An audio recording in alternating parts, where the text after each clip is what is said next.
Bonjour tout le monde, c'est Athéna de chez The Reptile Passion et aujourd'hui je vais vous expliquer tout ce que vous avez besoin de savoir pour subvenir aux besoins alimentaires de vos petits geckos à crête.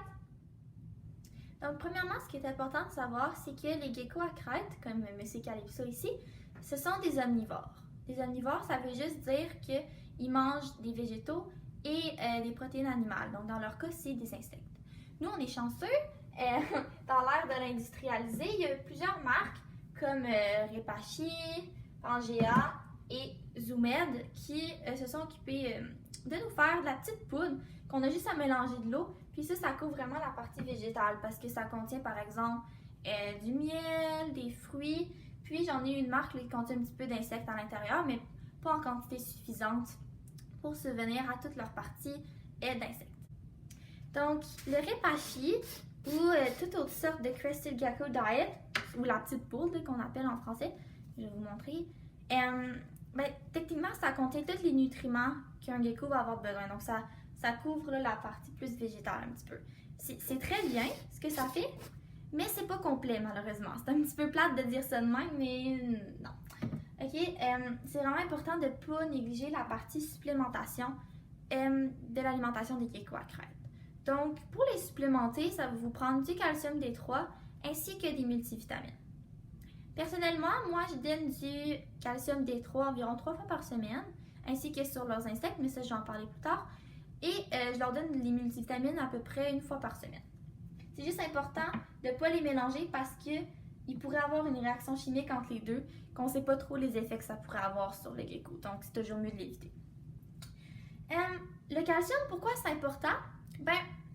Pensez-y. Le calcium, on le retrouve dans les os beaucoup, donc nécessairement pour les geckos à crête, c'est que ça va les aider à avoir une bonne croissance. Surtout, ça, c'est surtout important pour les bébés. Mais c'est surtout important pour les femelles pondeuses, parce qu'on s'entend, ils pondent des œufs, hein? Puis les œufs, sont faits de calcium, eux autres aussi. Donc, s'il leur en manque, ils vont aller le puiser dans leurs os. Puis, ça pourrait favoriser l'apparition de maladies chez elles, comme le Metabolic Bone Disease ou encore le Floppy Tail Syndrome.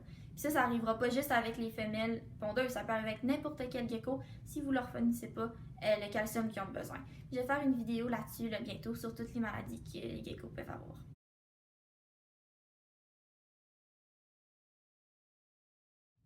Mais là, vous avez peut-être remarqué que j'ai dit calcium D3.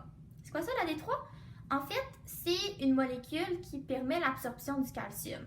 Sans elle, vous allez donner du calcium à vos geckos, mais c'est comme si vous leur donniez de la poudre par rapport. Ça va passer à travers leur organisme, mais ça leur donnera aucun avantage en fait. Ok?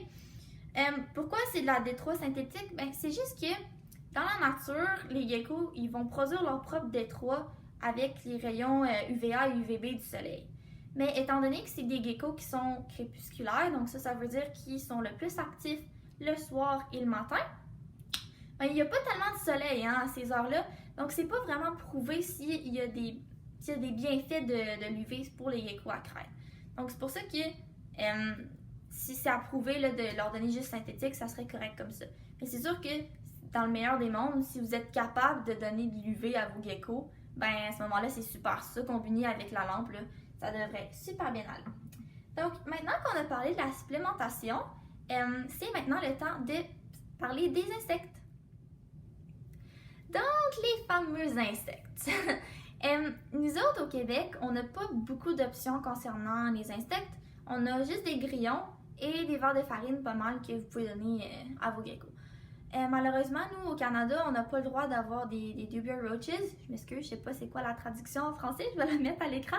Mais aux États-Unis, eux autres, ils ont droit. C'est juste qu'au Canada, on considère cette espèce-là comme invasive, donc on n'a pas le droit d'en garder, à moins qu'on ait une sorte de brevet là, de conservation animale, mais entre vous et moi, on peut pas avoir ça, non, malheureusement.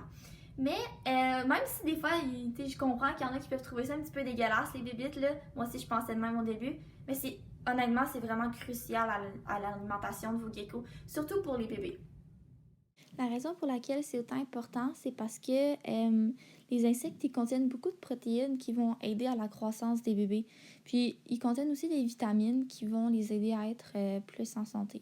Puis, en plus de ça, puis ça, c'est pas juste pour les bébés, là, mais chasser un insecte, ça apporte beaucoup de stimulation mentale à vos geckos. Donc, comme ça, ben, ils vont être moins actifs la nuit, risquent moins de vous réveiller, puis vont être plus heureux aussi.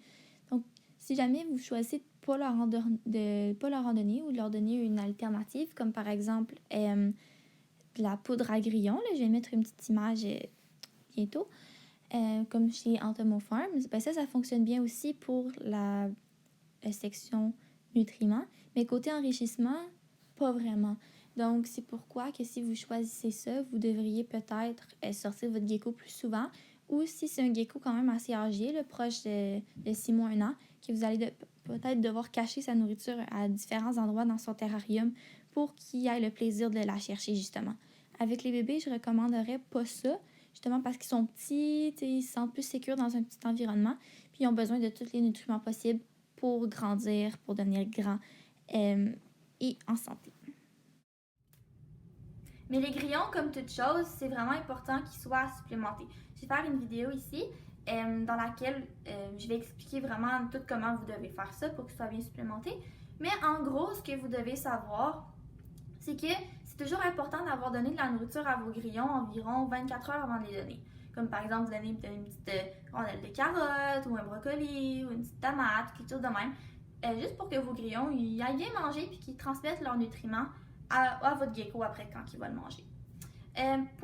Pour ce qui est de la supplémentation, c'est important aussi de les saupoudrer soit de calcium ou de vitamines quand vous leur en donnez. Parce que comme ça va juste vous donner un petit moyen plus direct à votre gecko d'avoir accès à ces suppléments. Mais c'est juste, l'important, c'est juste que vous en mettiez pas trop. Parce que sinon, le gecko, ça se peut qu'il le sente, puis genre, c'est ça. Puis surtout, les grillons, ben, ils respirent par leur peau, ils ont comme des pores à l'intérieur. Puis ça vient facilement obstruer avec la poudre. Donc c'est sûr que si vous en mettez trop, ben il va avoir de la misère à respirer le grillon, puis il bougera pas trop. Puis encore là, le gecko, ça se peut qu'il ne mange pas. Et ce problème-là, c'est justement pourquoi que je recommande beaucoup plus les grillons que les verres de farine. Parce que les verres de farine, ça bouge pas très lent, ça bouge pas très vite, hein. Je vais mettre un petit clip là. Ça bouge lentement, comme ça, tu sais. C'est comme, imaginez un verre de terre, là, ça bouge pas très vite, ben c'est la même affaire. Puis souvent, ça les intéresse pas. Mais je vais aussi faire une vidéo sur toutes les valeurs nutritives de chacun des insectes qu'on a accès ici au Québec. Mais honnêtement, les grillons, tant qu'à ça, sont mieux, là. Donc, c'est ce que je voulais vous dire là-dessus. Donc, pour terminer, saviez-vous que vos geckos, ils peuvent manger des vrais fruits? Ah oui, ils peuvent manger des bananes, par exemple, des bleuets, des mangues, plein de fruits. L'important, c'est juste qu'ils ne mangent pas des agrumes parce que ça pourrait les rendre malades. Donc, je vais mettre une petite liste ici là, à l'écran de plusieurs fruits qu'ils peuvent manger.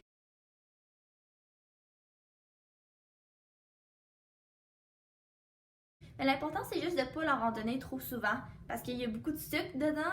Puis des fois, ça pourrait moins leur tenter après de manger leur répachi. Ou il y a certaines autres molécules comme du potassium à l'intérieur qui peuvent empêcher l'absorption de leur calcium. Donc, merci à tous d'avoir écouté cette vidéo et j'espère que vous passerez ou que vous avez passé une merveilleuse journée. Bye!